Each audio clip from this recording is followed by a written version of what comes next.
आजादी की लड़ाई में बापूजी का कितना बड़ा हाथ था? ऐसे सवाल आए तो बच्चों ने जवाब दिए इतना बड़ा। लेकिन आज मैं आपको बताने वाली हूं 5 ऐसी टिप्स कि आप एग्जाम में जो आंसर लिख रहे हैं कैसे आप उसमें अच्छा स्कोर कर सकते हैं, एक हाई स्कोरिंग आंसर कैसे लिख सकते हैं। मेरे पीछे आपको कुछ बहुत सारी आंसर शीट्स दिख रही हैं जिसमें हमारे कमाल के धुएंधार बच्चे बहुत सारे दिमाग में अपने ही चालाकियां लगाते हैं, अपने आइडियाज लगाते हैं कि ऐसा करेंगे तो शायद मार्क्स आ जाएं, ऐसा करेंगे तो शायद मार्क्स आ जाए। लेकिन आंसर अगर बड़ा लिखना है तो इसका मतलब ये नहीं है कि आप इतना बड़ा हाथ बनाकर आ गए। यहां पर कुछ देखिए, एक बच्चे ने लिखा है आई लव माई पूजा। तुम पूजा से प्यार करते हो, एग्जामिनर नहीं करता है कि वो पूजा के नाम पे तुम्हें नंबर दे देगा। या फिर कुछ बच्चे ये वाले ट्रिक भी अपनाते हैं कि एग्जाम शीट में पैसे लगा कर आ गए।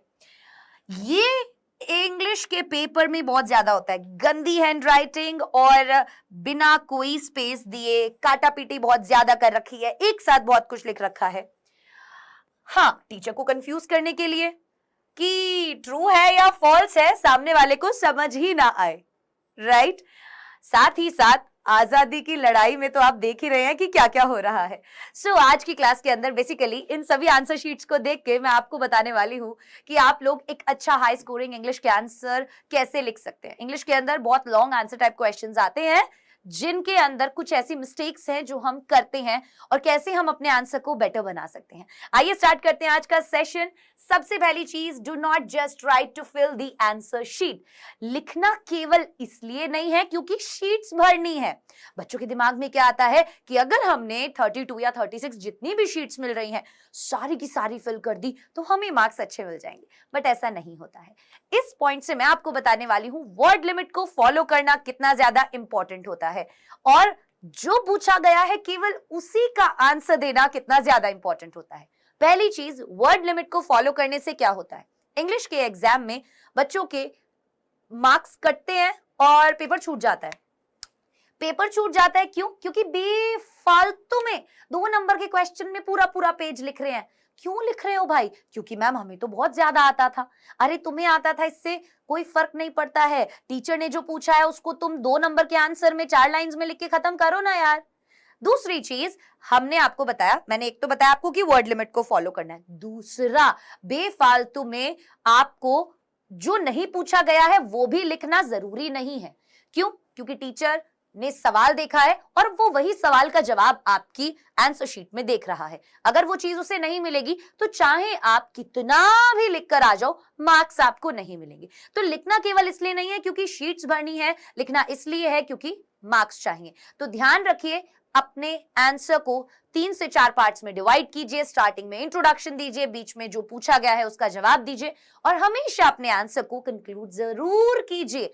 हर एक चैप्टर का आपको ऑथर का नाम पता होना चाहिए, चैप्टर का नाम पता होना चाहिए, उस चैप्टर के अंदर बेसिकली किस चीज के बारे में बात की गई है उधर से स्टार्टिंग करो अपने आंसर की।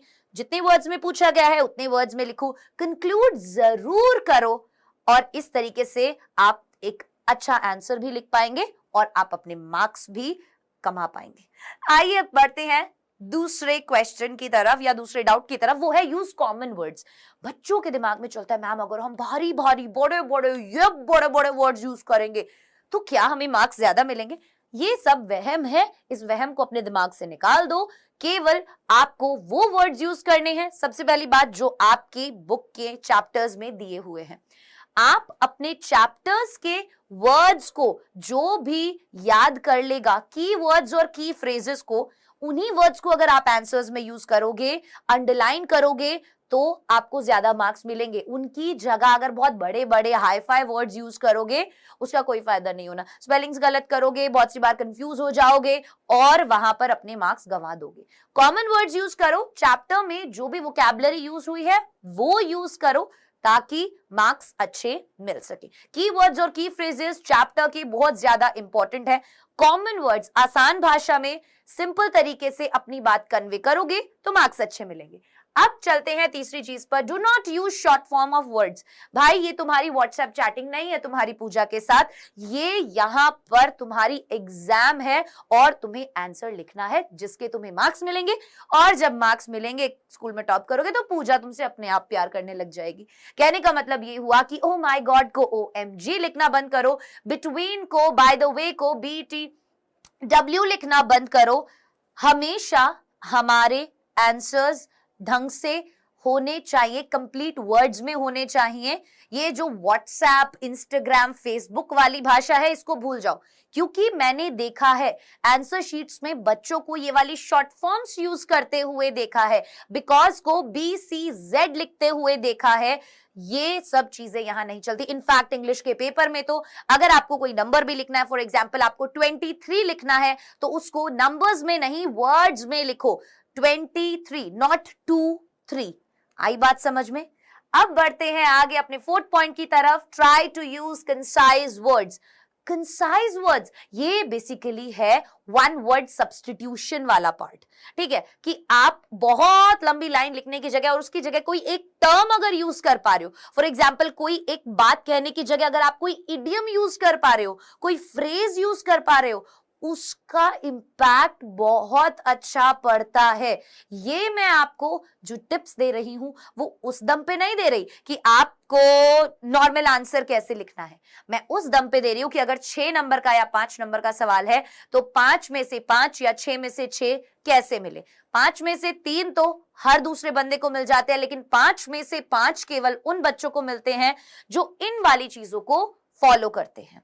आप जितनी भी आंसर शीट्स है उसमें उठाकर देखना, पेपर प्रेजेंटेशन और आंसर्स में इन चीजों को फॉलो करने वाले बच्चे ज्यादातर अच्छा स्कोर करते हैं। हम तैयारी पूरी करके जाते हैं, हम बातें याद रख पाते हैं, पूरे चैप्टर्स अच्छे से पता है, थीम पता है, सेंट्रल आइडिया पता है, बट ये नहीं पता कि आंसर फ्रेम कैसे करना है, तो मार्क्स कट जाएंगे, सारी मेहनत पानी में चली जाएगी। तो पेपर प्रेजेंटेशन के पीछे अगर मार्क्स गंवा रहे हो तो ये तुम्हारी बहुत बड़ी बेवकूफी है, ऐसा करना बंद कर दो। कंसाइज वर्ड्स यूज करना स्टार्ट करो, अच्छे अच्छे इडियम्स यूज करना स्टार्ट करो, वन वर्ड सब्स्टिट्यूशन का इस्तेमाल करो और धमाल मचा दो। एक और लास्ट पॉइंट जो है, अवॉइड ओवर राइटिंग। ये ज्यादातर टीचर्स आपको बोलते होंगे और बार बार हर बार आपको बात बताई जाती है ये वाली। इसमें आपको ध्यान क्या रखना है, ओवर राइटिंग में बच्चों को सिर्फ एक चीज का ध्यान बहुत ज्यादा रखना है। For example, this message is secret 1 2 3 4 whatever, जो भी आप अपनी आंसर शीट में लिख रहे हैं उसको ऐसे जलेबी उतारने की जगह केवल एक लाइन से काट दो। अगर बाई चांस गलती हो गई है तो, राइट, फॉर एग्जाम्पल आप कर रहे थे चीटिंग मजाक कर रही हूं वैसे, बट बहुत सी बार एक दुख वाली बात मैं आपको बता दूं कि बहुत सी बार कोई बच्चा कर रहा है चीटिंग, टॉपर सामने बैठा है, उसके आंसर शीट में से चीटिंग कर रहा था, लिख रहा था, सडनली दिल किसी का टूटे चाहे कोई मुझसे रूठे, इतने में क्या हुआ, मैं तो खेलूंगी। टॉपर ने अपना पूरा आंसर काट दिया और टॉपर तुम्हारे साथ खेल गया। मैं यहाँ पे तुम्हें चीटिंग करने की सलाह नहीं दे रही, बेसिकली मैं ये समझाना चाह रही हूं कि अगर मान लो तुमने गलती से आंसर लिखते लिखते क्या कर दिया, अपना आंसर गलत लिख दिया, आपको लगा यार ये वाला पॉइंट यहाँ पे नहीं आना चाहिए था, ये लाइन मैं अभी यूज नहीं कर सकता। बहुत सी बार गलतियां हो जाती हैं। You can not do it like this, okay? एक लाइन से काट दो, दैट्स इट। टीचर को पता चल जाएगा तुमने काटा है, ऐसे से नहीं पता चलेगा, इससे भी टीचर समझ जाएगा कि तुमने काटा है, आंसर काटा है, ठीक है ना? चलिए, मैं आशा करती हूँ कि ये 5 चीजें आपको समझ में आई होंगी और मेरी बात मानो, इन 5 चीजों को एक बार अप्लाई करके जरूर देखो। हाँ, एक छोटी सी चीज मैं आप लोगों को बताने वाली थी, बच्चों का पेपर जो एग्जाम के अंदर छूटता है वो किस वजह से छूटता है? टाइम मैनेजमेंट ना होने की वजह से। हम अपने एग्जाम से पहले बहुत सारे सैंपल पेपर्स सॉल्व करते हैं, बहुत सारे क्वेश्चन सॉल्व करते हैं, लेकिन बिना टाइमर लगाए।